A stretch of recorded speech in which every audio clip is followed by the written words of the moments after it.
दो चर वाले रैखिक समीकरण 10th के तीसरे गणित के तीसरे अध्याय दो चर वाले रैखिक समीकरण को जल्दी जल्दी समझ लेते हैं, रिवीजन कर लेते हैं। सबसे पहले दो चर वाले रैखिक समीकरण का मानक रूप होता है a1x plus b1y plus c1 बराबर 0 तथा a2x plus b2y plus c2 बराबर 0, जहाँ a1 b1 c1 a2 b2 c2 सब बिलोंग्स टू रियल नंबर होता है, बस a1 a2 b1 b2 0 के बराबर नहीं। अब हमको देख कर बताना रहता है कि समीकरण का हल होगा या नहीं। तो सबसे पहले समीकरण का हल होगा कि नहीं होगा, हमको a1 a2 b1 b2 का रेशियो चाहिए होता है और c1 c2 का। यदि a1 बटा a2 बराबर नहीं हो b1 बटा b2 के, तो समीकरण का हल अद्वितीय होता है। जब हल अद्वितीय होता है, अद्वितीय मतलब एक हल होता है। अब यदि समीकरण का हल होता है तो वैसे समीकरण को संगत समीकरण कहते हैं।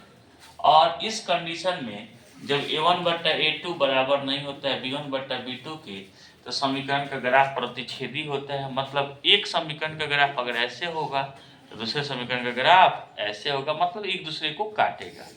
और जहां एक दूसरे को ग्राफ काटता है वही समीकरण का हल होता है। जैसे यहाँ देख लीजिए, एक एग्जाम्पल दिए हैं 7x प्लस 4y माइनस 8 बराबर 0, 3x माइनस 2y प्लस 12 बराबर 0। यहाँ a1 कितना है? एक समीकरण एक में x के गुणांक को a1 बोलते हैं, a1 है 7। b1 y के गुणांक को b1 बोलते हैं, b1 है 4।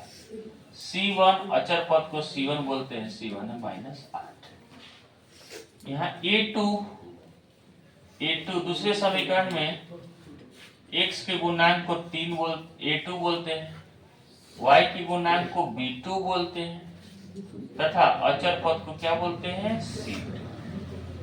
अब यहाँ देखेंगे a1 बटा a2 कितना है, तो a1 बटा a2 बराबर 7 बटा 3 और b1 बटा b2 बराबर 4 बटा माइनस 2। किसी में कोई मेल मिलाप नहीं है।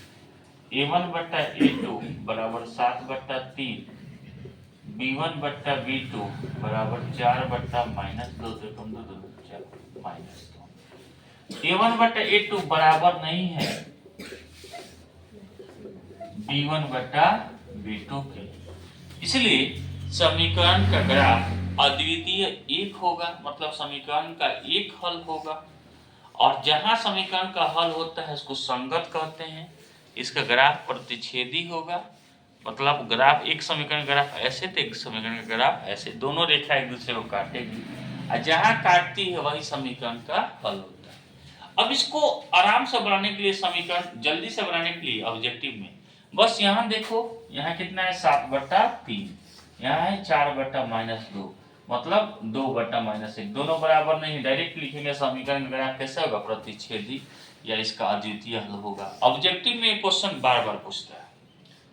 अब दूसरा कंडीशन है, जब a1 बटा a2 बराबर हो b1 बटा b2 के और बराबर हो c1 बटा c2 के, तब समीकरण का अनंत हल होगा।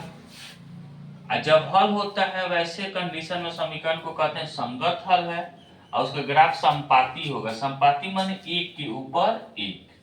संपाती के मीन्स होता है एक ग्राफ के ऊपर, एक लाइन के ऊपर दूसरा लाइन होता है तो उसको उन दोनों लाइन को संपाती लाइन कहते हैं। इसका एग्जांपल देख लीजिए, एक इक्वेशन लिए है 4x माइनस 5y माइनस 9 बराबर 0, 8x minus 10y 10y minus 18 बराबर 0। यहाँ देखिए, यहाँ a1 है 4, a2 है माइनस 5, b1 है माइनस 5 और c1 है माइनस 9, a2 है 8, b2 है माइनस 10, c2 है माइनस 18। समीकरण एक में सबको a1 b1 c1 कहते हैं। यहाँ a1 है x के गुणांक को 4, b1 y के गुणांक को -5 और c1 अचर पद को -9।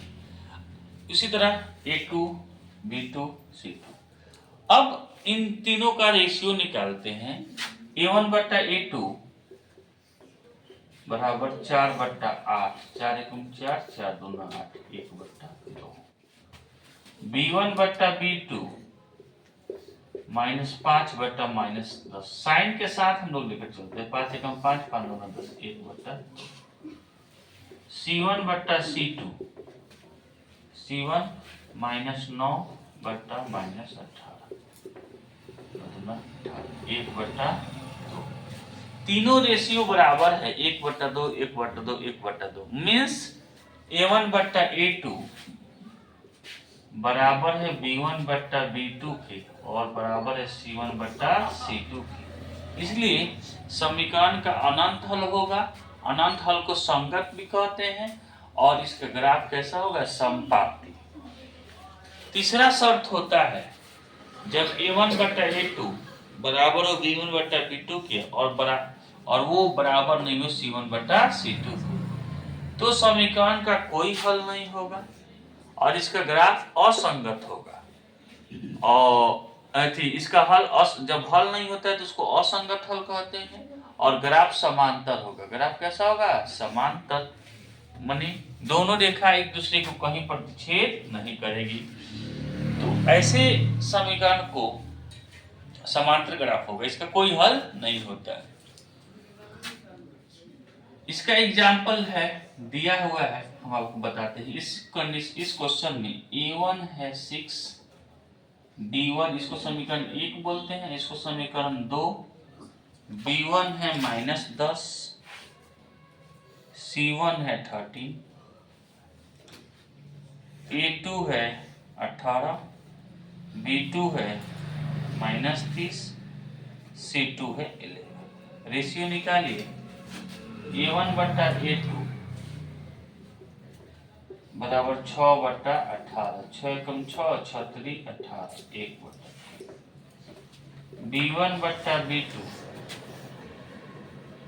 -10/-30, 1/3। C1 by C2 13/11। यहाँ देखिए A1 बट्टा A2 बराबर है B1 बट्टा B2 के, लेकिन वो दोनों बराबर नहीं किसके, C1 बट्टा C2 के। इस कंडीशन में समीकरण का कोई हल नहीं होगा। जब हल नहीं होता है तो ऐसे हल को असंगत हल कहते हैं और इसका ग्राफ क्या होता है, समांतर होता है। दो चर वाले रैखिक समीकरण बनाने से पहले हम जरूर कोशिश करते हैं A1 बट्टा A2 B1 बट्टा B2 को देखना पड़ता है, तभी हम उस समीकरण को हल करने का प्रयास करते हैं।